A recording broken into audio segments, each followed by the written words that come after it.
Good evening, everyone.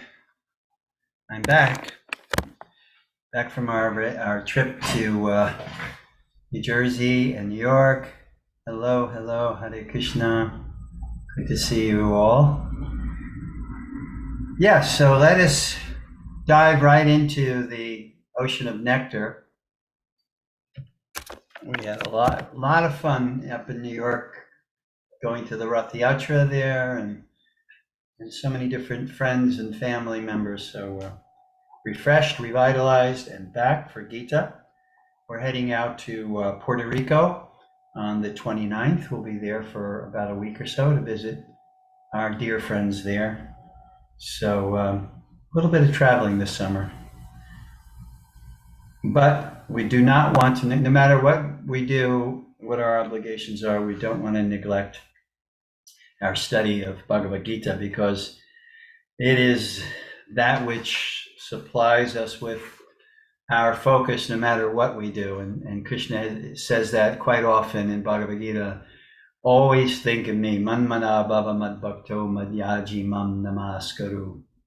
Just fix your mind. So how do you fix your mind? By swadhyaya, study. Rupa Goswami says that there's 5 principal angas or limbs of bhakti, and chanting mantra, specifically Hare Krishna mantra, sadhu sangha, associating with great devotees and like-minded people who are also interested on the bhakti path, and swadhyaya, the study of great texts, sacred texts like Bhagavad Gita, Bhagavad Purana, etc. Tirtha, that means going to very sacred places. And the idea of that, of going to sacred places, is to purify the heart. And the idea of purifying the heart is that you can make the heart a sacred place.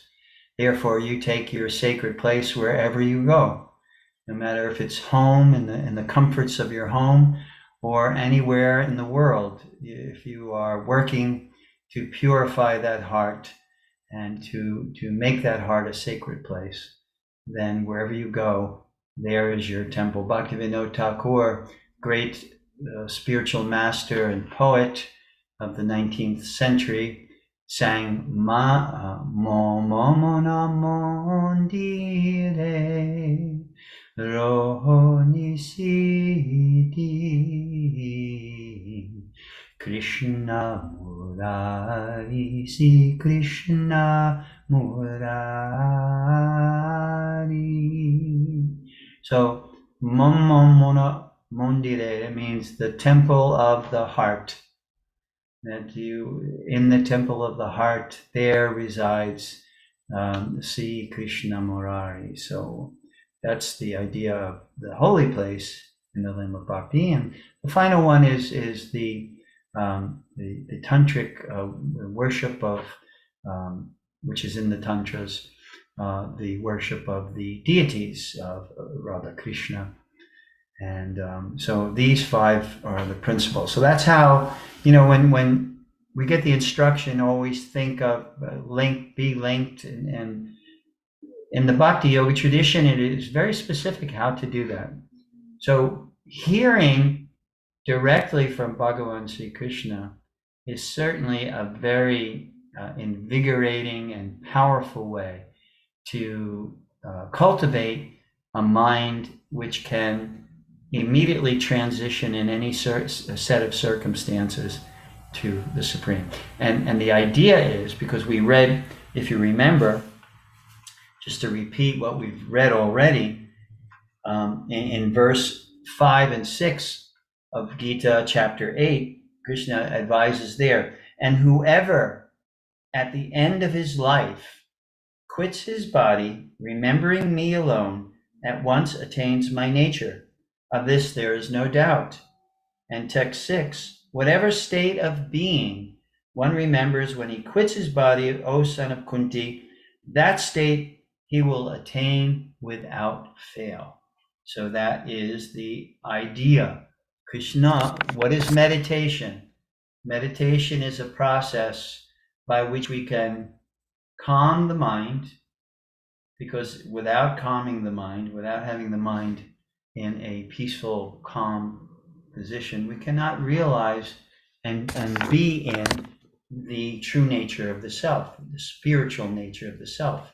And the spiritual nature of the self is to be calm, peaceful, and joyfully engaged in service to the Supreme.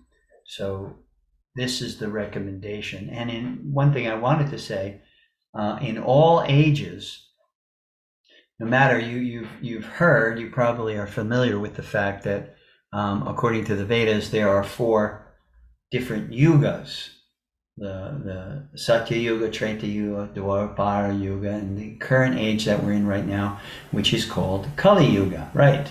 The Iron Age, the age where it is most difficult to engage in meditation. And each age, according to the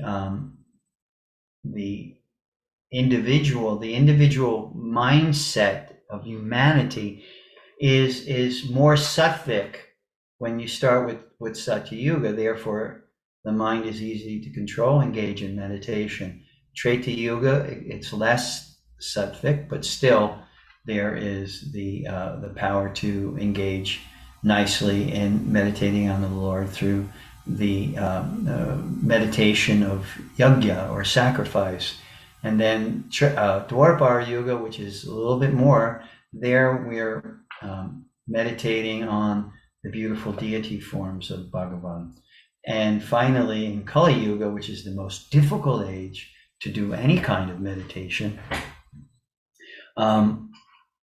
Chaitanya Mahaprabhu, who is Krishna himself, appearing as a devotee over 500 years ago, gave us a process by which we can meditate. Even we may not be qualified, even the age as it is not conducive to meditation because there's so many disturbances there that are coming to us.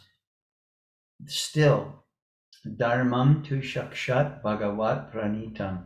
The Supreme gives us the dharma, the duty, the responsibility of the age and how to connect, how to link up with the Supreme. So in this particular age, we've been blessed. In one sense, we're cursed. We're cursed with so many distractions around us and inability to focus the mind, environment not conducive, so many people distracted from the real goal of life. And there may be so many disadvantages to this age. The one advantage to this age is that we can very easily fix our mind, as Krishna is recommending in the Gita, through the process of chanting. And specifically, Chaitanya Mahaprabhu specifically emphasizes the chanting of the Hare Krishna mantra. So that's kind of it in a nutshell about meditation and why the importance.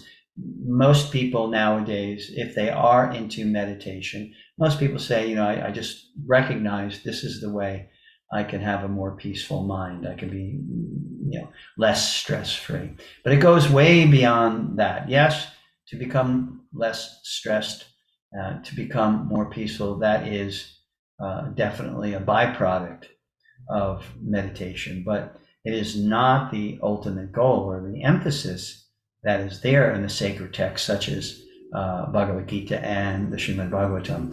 So the emphasis is to remember the Supreme, and through meditation, through linking up through the meditation process, which is recommended according to the time, place, and circumstance, or in other words, according to the age. So here we are in the age of Kali Yuga, the Iron Age, the age of hypocrisy and fault finding and criticism and so many negative mindsets which are prevalent. This age, the blessing, the supreme divine blessing, is that even if we may be not so qualified, even if we do not possess a sattvic mind, even if we do not live in a sattvic environment, despite all of the things that work against us being deeply meditative, this process of chanting is so powerful and so potent that it has the ability to override those disqualifications and actually situate our minds in this trance. And when I say trance, I do not mean, disconnect it from the world. I mean that there is always an ability to readily link to the Supreme. It's not that we don't do anything. We just sit in a cave in the Himalayas and we constantly meditate. Krishna doesn't tell Arjuna to do that. Quite the contrary. That was Arjuna's conclusion at the end of the first chapter, when he realized he had to engage in warfare to kill all of his friends and family members and teachers. And his conclusion was, I'm just going to the Himalayas to meditate and getting away from this duty, this responsibility. But Krishna says, that's not what you're to do. You are to do your duty, but do it as an offering to me. So even though Kali Yuga may be, a difficult time, a difficult set of circumstances, there is that blessing. So let us feel grateful. Let us really feel grateful that we have an abundance of opportunity to actually do what Krishna is saying here in the Bhagavad Gita. Remembering the divine at the time of death means the mind is fixed and the soul in the subtle body transfers itself to link up with the Supreme. And then in that transferring process, even the subtle element of mind, intelligence, and ego is obliterated. And then there's only pure consciousness, which goes to Krishna, the Supreme. Okay, so I think we left off around verse 7. Eleanor, is that what you have? Do you have? Yeah, we did 6, the last. Okay, so let's continue with 7, okay? Therefore, Arjuna, you should always think of me in the form of Krishna, and at the same time, carry out your prescribed duty of fighting. With your activities dedicated to me, and your mind and intelligence fixed on me, you will attain me without doubt. So here's a reiteration of what Krishna told Arjuna in 5 and 6, that at that critical moment when the soul is leaving the body, and for someone who is not dhira means sober-minded, dhira means controlled-minded. So for someone who is not practicing or cultivating a meditative state, it's a very difficult time, because we quite naturally are used to consciousness coming from this body through the senses, right? Our consciousness is manifest through our senses and our mind. But at the time of death, at the time that the soul disconnects from the body, you don't have those anymore. So what happens is, what's so bewildering is we're so attached to that mode of operation. Then when all those things begin to shut down, means you can't see anymore, you can't hear anymore, you can't taste. In other words, the body and the senses which accompany it, and the mind, which is fielding sense perception, is no longer functionable. So what Krishna is telling us is, then you are in a state of pure consciousness, if you are linked up with the Supreme. If not, then what happens is consciousness stays with mind. And the mind is a subtle element, and it's a wrapping, it's a subtle element wrapping around the soul. So the mind still begins to function, only without the benefit of sensory input. And that's more bewildering, because when one's in a pure state of consciousness, that means one understands that process. One understands what you're going through at that time. And rather than being confused, bewildered, totally confused, one is fixed in pure state of consciousness, understanding that pure state of consciousness is not dependent on mind and senses and body.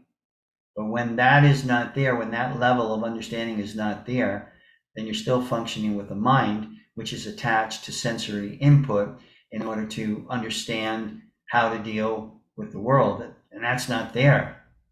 So what the mind does, the mind becomes very, very stressed, right? Because when you're put into a situation you either don't understand, or it's very traumatic, the mind becomes very stressed. So that's what happens at the point of death. The mind's very stressed because no sight, no hearing, no, as we know it, feeding into the mind and providing it with data in order to sort things out. So that becomes very, very bewildering. And what happens is the soul in that state is confused, and usually it only can remember from memory what it did. So, for instance, if you're very attached to family, then you'll remember your family members. If you're very attached to your wife or your husband, then you'll remember that. So what does that mean? It means you're meditating on a human form. And if you haven't had a particularly bad life, sinful life, that means the man meditates on, let's just say hypothetically, the man meditates on the wife. So he's meditating on a female form. And if he's not particularly burdened with a whole abundance of sins, that means that's where he'll go, to a female body, because that's what he's thinking of at the time of death. And the woman in a similar situation. That's why sometimes it is said, particularly if a husband and wife are particularly dharmic or pious, they may change roles. They may meet each other again, but only in the husband will become the wife will become the husband. That's highly possible, for a dharmic person, a person who lives a moral life, a morally balanced, ethical life. That's true. But now imagine, you remember a dog or some other creature, or a movie, or so many different things which are putting in powerful samskaras there. So that will direct, those samskaras are there, and that's what the mind recalls, and that's how the connecting process for the soul that's not self-realized happens. And therefore it is advised by the great sadhus, the great saints, the great personalities, spiritual teachers, it is recommended to try to structure your life in such a way that the priority of your life is your sadhana, is your practice. If you're a bhakti yogi, your sadhana usually revolves around your chanting, the amount of chanting that you do in the course of the day, which is easily summoned at any critical moment. That's the advantage of sadhana, that you are cultivating a certain mindset. And whatever happens in a split moment, because no one can guarantee, when they're going to depart their body. But the advantage of a serious sadhana is that it is implanting those kinds of samskaras. Samskaras are the more you, like Henry David Thoreau said, that if you walk through a field once, you don't create a path. But if you walk through the field many times, backwards and forward, you create a path. You beat down the grass, and then eventually you actually create a path. So the idea with sadhana is we create that path so that when the time comes at any moment in our life, we can traverse that path. We can call up that samskara, which we have been cultivating in our sadhana, in our practice. That's why it is so important on a regular basis to implement your sadhana in a very serious and controlled way. And then Krishna says, you think of me? And specifically, for people who say that Bhagavad Gita is not bhakti, he specifically says here, in the form of Krishna, and at the same time, carry out your prescribed duties. This is critical. Krishna talks about, basically, he talks about karma yoga, bhakti yoga, and jnana yoga in Bhagavad Gita. Now, when we understand Bhagavad Gita, we understand that all three of them have their connection to devotion to the Supreme. But in karma yoga and bhakti yoga in particular, when you're offering your activities in karma yoga, because you have some attachments, you want to break those attachments. So you structure your life in such a way that all your activities, the charity, the austerities, the penances, the sacrifices that you made are done as an offering to the Supreme. In bhakti, everything is connected. The cultivation of the mindset of bhakti is everything I do, everything I say, everything I think of is connected automatically. So, at least in bhakti and karma yoga, that is very prevalent. It's there, and even in jnana yoga, Krishna says, know me, come to know and understand me. So even the pursuit of knowledge is done in such a way that once being situated in knowledge of what? Knowledge of the nature of the soul, knowledge of the nature of the Supreme, knowledge of the relationship between the soul as it is in its true nature, spiritual nature, and the Supreme. So that is really the knowledge that Krishna is emphasizing in the 13th chapter of the Gita, 14th chapter of the Gita, etc. Okay, so Laksmi, yes, what about karma? Dharma. No, karma. Where do Oh, you fit karma in this? yeah, and into the scheme of things, right? Yes. Not that because I'm thinking of Krishna, I burn my karma instantly. Yes. Yes.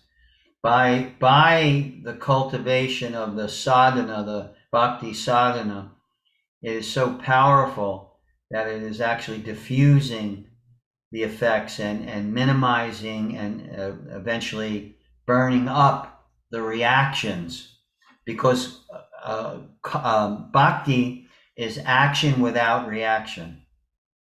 When bhakti is performed, so it two functions in bhakti: action without reaction, and it also has the potency to burn up previous reactions or to minimize previous reactions. In other words, if you've done something horrible and the reaction should be that your head is cut off, and this was actually something that Prabhupada actually said to one of his disciples, Satsarup Maharaj, that when Satsarup was in an old building that was converted into a temple, he was putting the window up, and it was old windows. So he put the window up and he leaned forward and he let go, and the window came crashing down on his head. So he told Prabhupada that, and he said that must have been karma, right, Srila Prabhupada? And Prabhupada, he said, yes. He said, actually, your head should have been cut off but because you're performing bhakti, Krishna minimized it so you only get a bump on your head. So karma is minimized, minimally is minimized, and maximally is burned.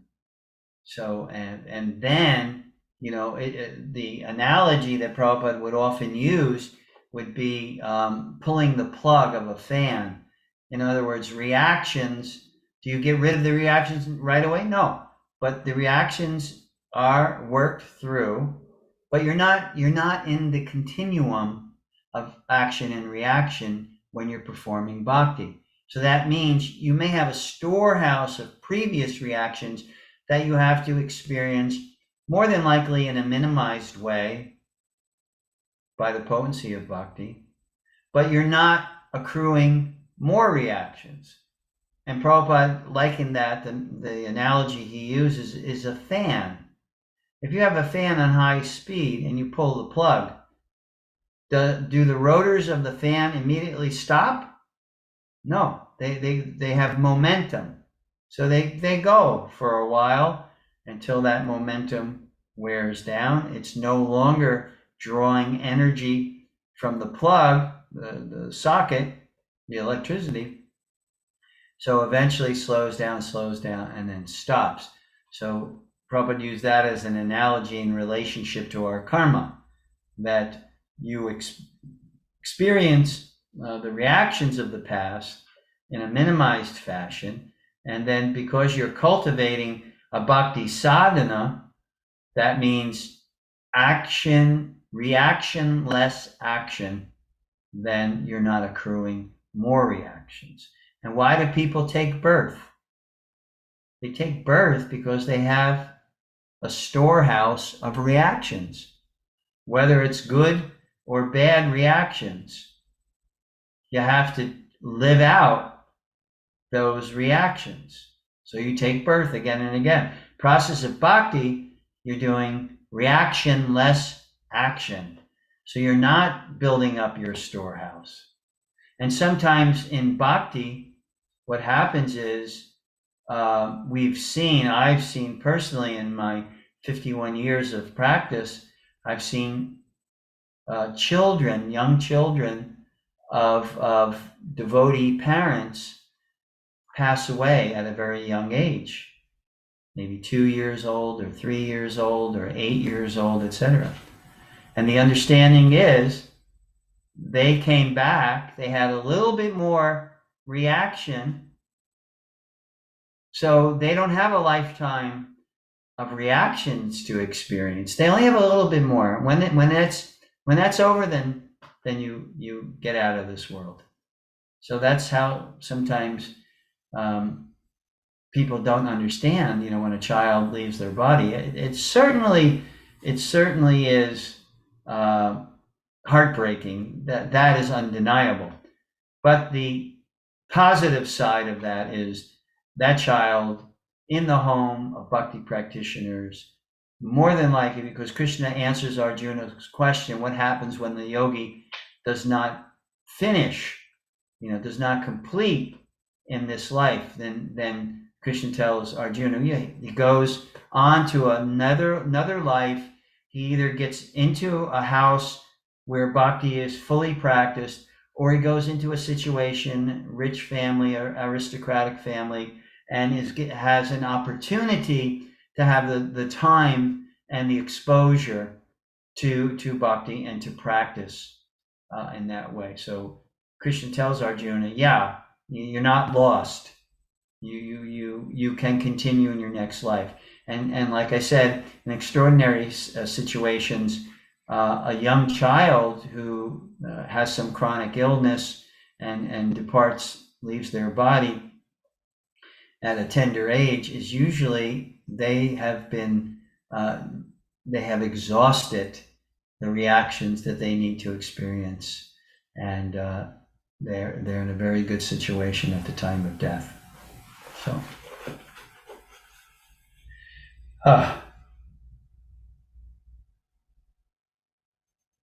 So 9. One should meditate on the Supreme Person as the one who knows everything, as he who is the oldest, who is the controller, who is smaller than the smallest, who is the maintainer of everything, who is beyond all material conception, who is inconceivable, and who is always a person. He is luminous like the sun, and he is transcendental, beyond this material nature. This is a kind of a nutshell verse. Krishna has elaborated on these points in chapter 7, chapter 10, and particularly, I am the light of the sun and the moon. I am the ability in man. I am the flower-bearing spring. I am the fragrance of the earth. All the essential qualities of various things. You meditate on that essential quality and understand that that is essence of that particular thing, whether it's the sun or the moon or the water or whatever, that is coming from the Supreme. So this is kind of a nutshell verse, which is very similar to those other verses found in chapter 7 and in 10, where Krishna gives a list of things that he is the essence of. So here he says, one who knows everything. So that is considered, a person, the personality who is omniscient, who knows everything. Sarvagya, all-knowing. He is who is the oldest. The oldest means before anything existed, there was Bhagavan. Before anything existed. So therefore, nothing predates the Supreme. So one should understand that. That's what Krishna is saying here. Who is the controller? Who is smaller than the smallest? That means that Krishna, in the form of Paramatma, appears in this world, material world, in the heart of every living entity. So you can think about the smallest, tiniest living entity in existence.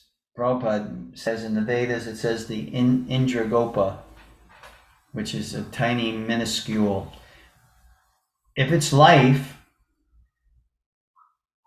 there's Jiva, which is giving that form life, and next to that Jiva is Paramatma. So Krishna is saying here, think of me as the smallest of the smallest, who is the maintainer of everything, who is beyond all material conception, who is inconceivable, and who is always a person, luminous like the sun, transcendental, beyond this material nature.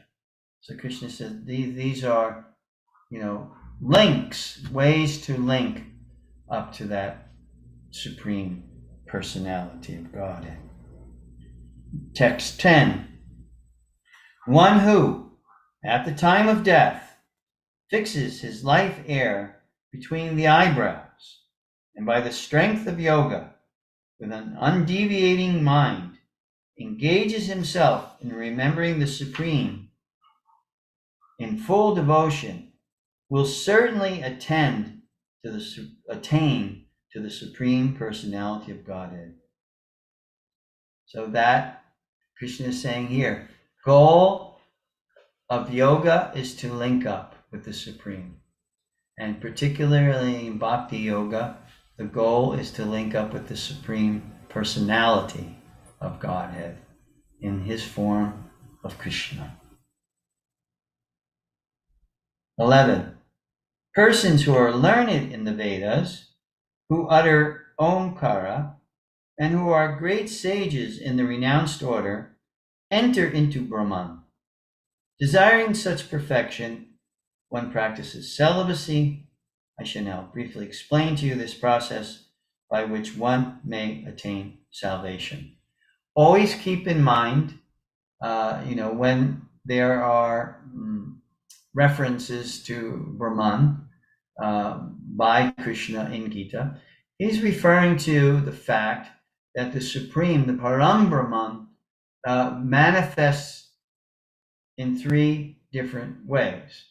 And that is Bhagavan, the personal form of Brahman, the ultimate personal form of Brahman. Brahman, which is the underlying life force that is connected and connecting everything that in existence. And then Paramatma, which is the form of divinity seated within the heart of all living entities. So they are all Brahman. And Krishna even describes the jiva, or the soul, as Brahman. He describes that as also Brahman. When Arjuna asks him that very pointed question, what is Brahman? Then Krishna says, jiva is Brahman. And then Krishna defines Brahman in the 14th chapter, 27th verse. He says, Brahman is happiness. Brahman is imperishability, immortality. So these are the qualities of Brahman existence. So those are all there. Text 12.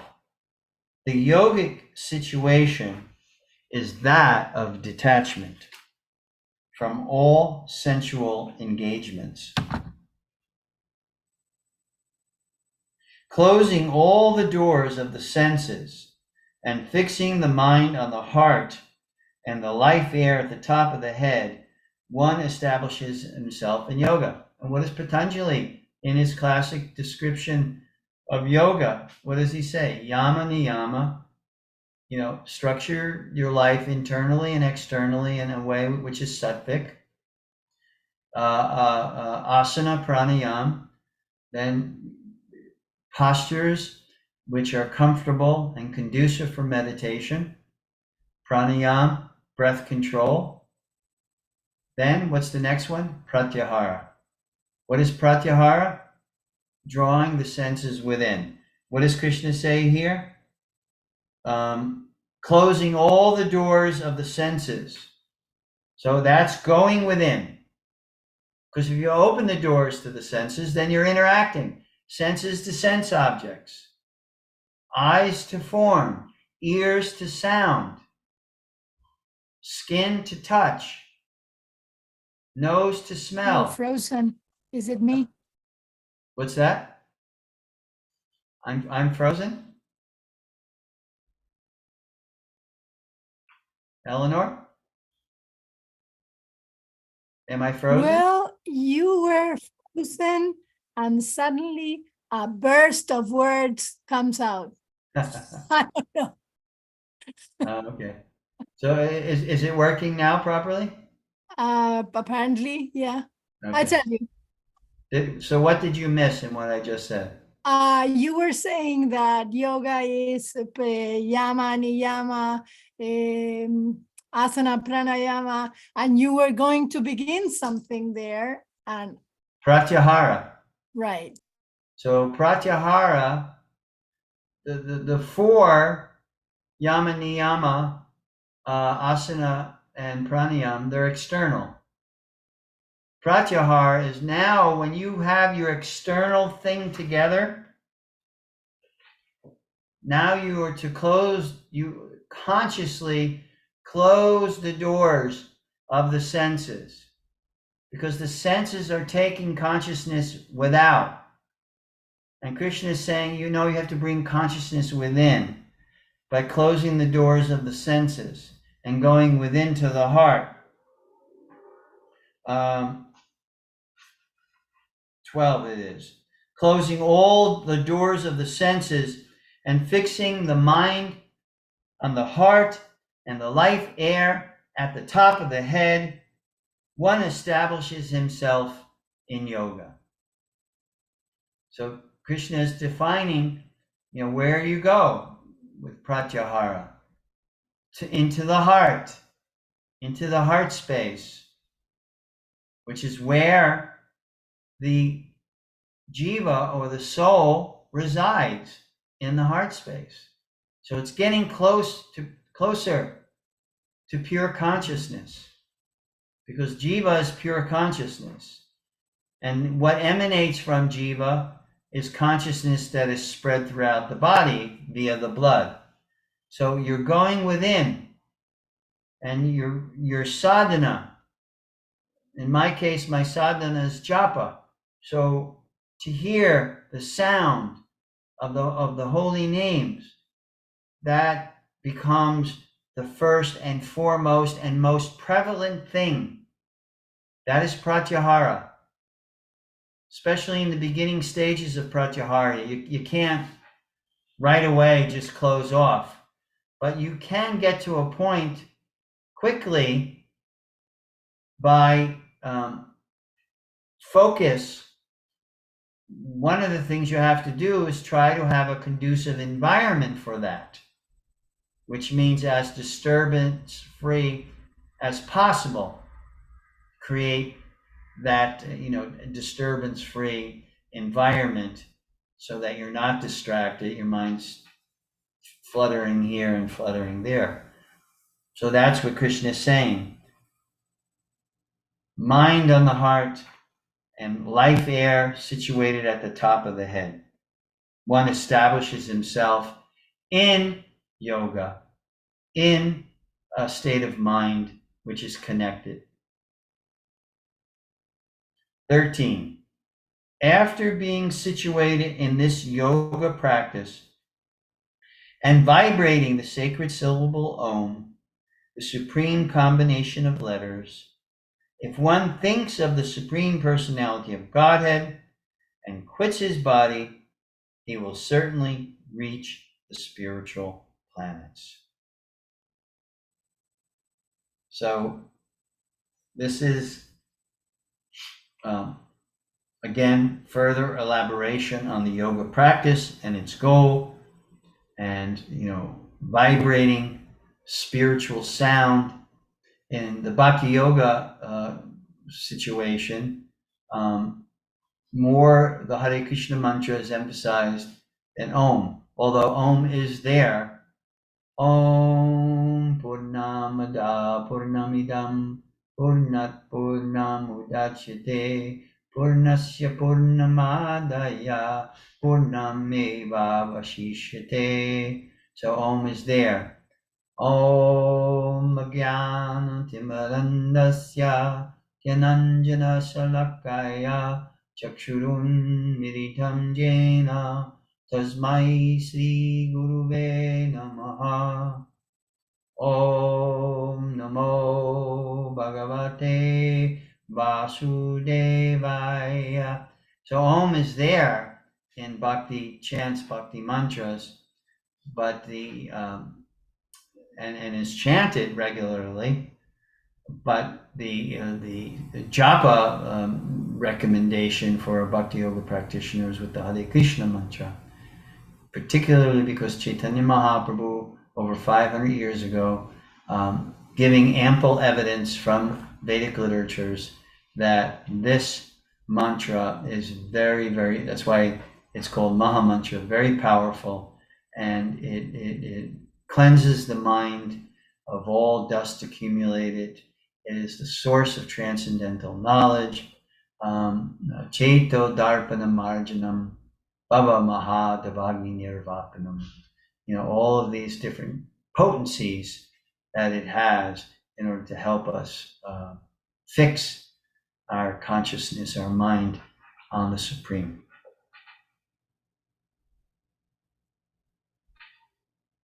Text 14.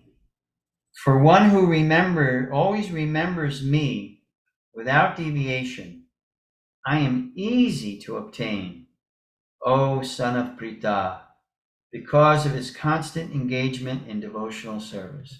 Now, Krishna, in different places in the Gita, excuse me, I just have to adjust myself. In different places of the Gita, he brings up the point of grace or mercy, that because sometimes a bhakti yogi may get frustrated. What is the frustration? I'm not doing very nicely in my son, etc., etc. But Krishna, being omniscient and omnipotent, recognizes sincere endeavor. So even if one is having difficulty controlling one's mind and cultivating proper sadhana, Krishna has guaranteed that he'll help. Tesham satatam yuktanam bhajatam priti purvakam dadami buddhi yogam tam yenamam upayantite. Krishna says there, then I give you the knowledge by which you can come to me. I give you that strength, that clarity. So it should not be an excuse for poor sadhana, unfocused sadhana, but do know, just like you have the ability as an individual to recognize when someone is making a sincere endeavor. I used to be a teacher in high school, and I was not strict, strict by the book grading. I saw if a student tried, and for several reasons, may not have the capacity to do really, really well, but is trying really hard. Number one, I would never fail that student, ever. And I wouldn't even give that student a low grade. I would always try to encourage that student as long as the sincere endeavor was there. As I said, there may be so many reasons why the student didn't have the capability to do really, really well, straight A's, whatever. But if that student had sincerely was trying, then I would give that student credit for that sincere endeavor. Krishna does the same thing. And that is what mercy means. Mercy means that whether you deserve it or not, still you're given that blessing. You're giving the blessing. So that's an important consideration, because in bhakti,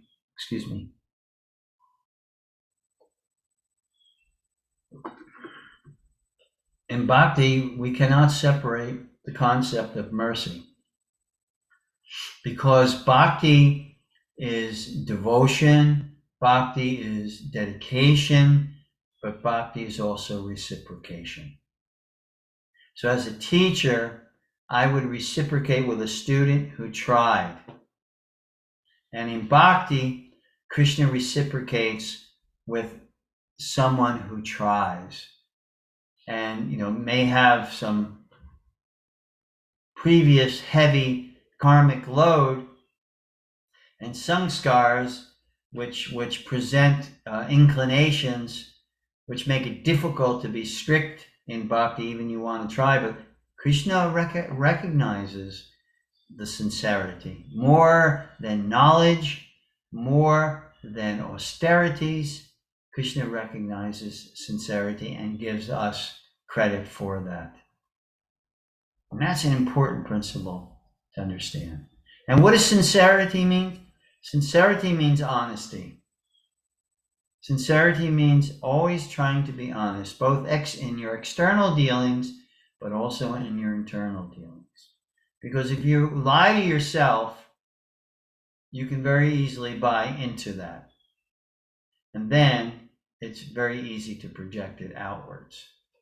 So the first lie that you buy into is the one that you tell yourself. And that, in many ways, justifies not being sincere and not being honest and being able to deceive externally. So really an important characteristic or quality of someone who wants to catch the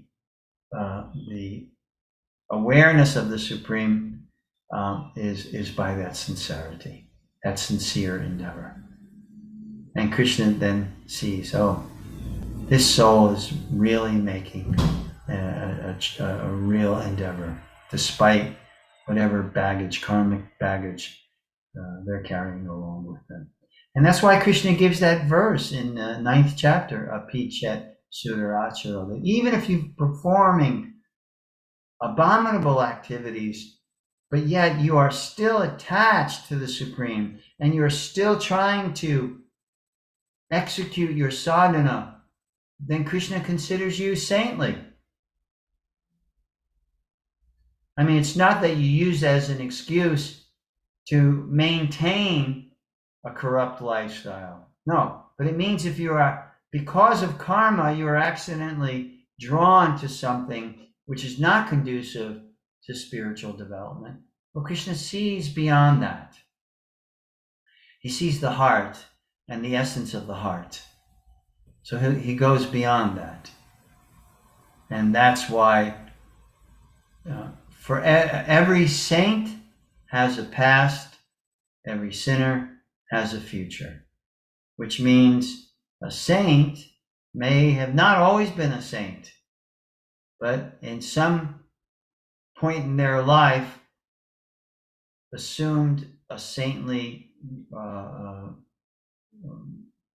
position and change their activities to reflect that saintliness, and then becomes saintly. And a sinner has a future, because even if someone is fully caught up in their attachments and their delusion, there's still hope. Here's the famous story of Jagai and Madhai in Lord Chaitanya's time, that they were helplessly and hopelessly involved in all kinds of sinful activities, drinking, smoking, and harassing women, and cursing sadhus, and doing so many things that were just, according to that culture in particular, were particularly horrible. So one may think, oh, that sinner, that never have an opportunity, but somehow or another, Jagai and Madai, they were brothers, achieved the mercy of the Lord, and their sinful reactions were removed, and they became situated on a pure platform, an elevated platform. So that's there.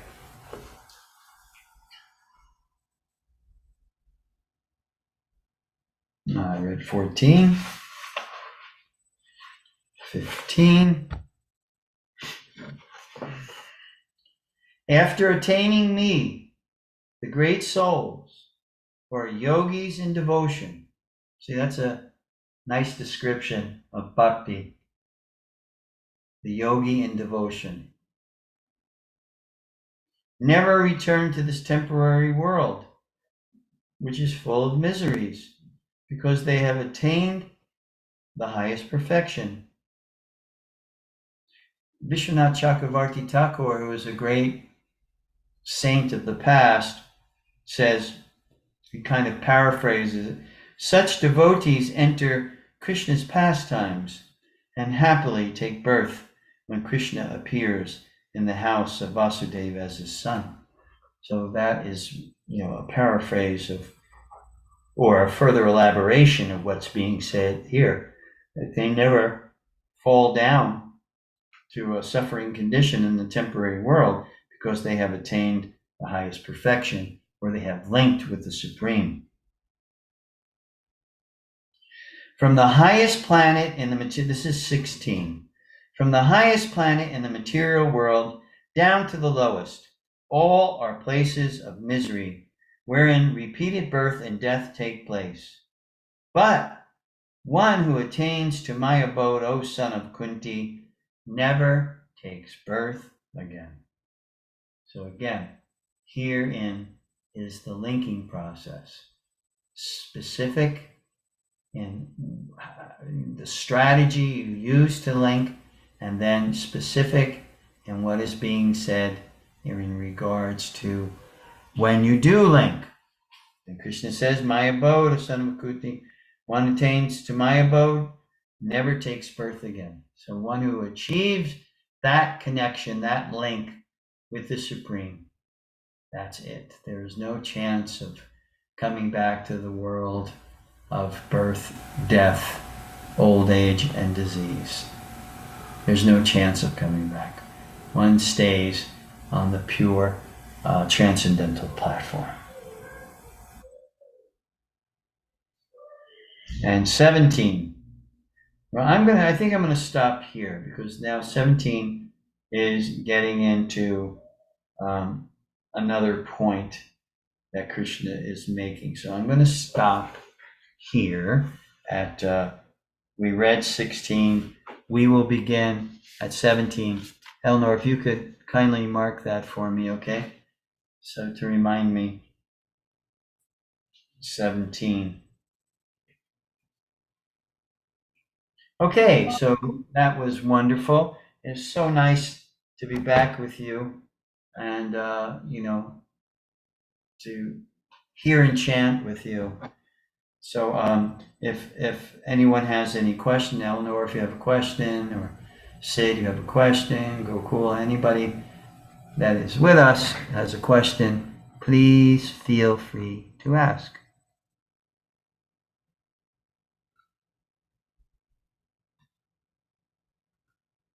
Well, this is not easy to do, but it's easy to understand. Right. That's exactly right, Eleanor. Very succinctly and accurately expressed. It is easy to understand, but it is not. And what is the impediment? It's our attachments. Yeah, yeah. We are in our own way. No one is standing between us. We are in our own way. We get in our way due to the mind and all the attachments that are there. So, when we try hard, Krishna sees that. And even if we're having difficulty, he gives us help. That's one thing we can be sure of.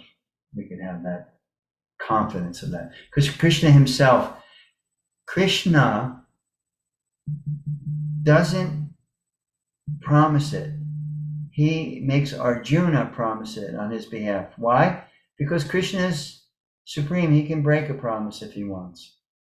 But he won't break a promise that is given by his devotee. So he tells Arjuna, declare it boldly, Arjuna. My devotee will never perish.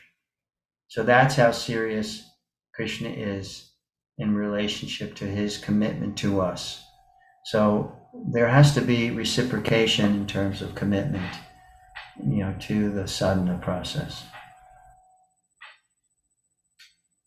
So thank you.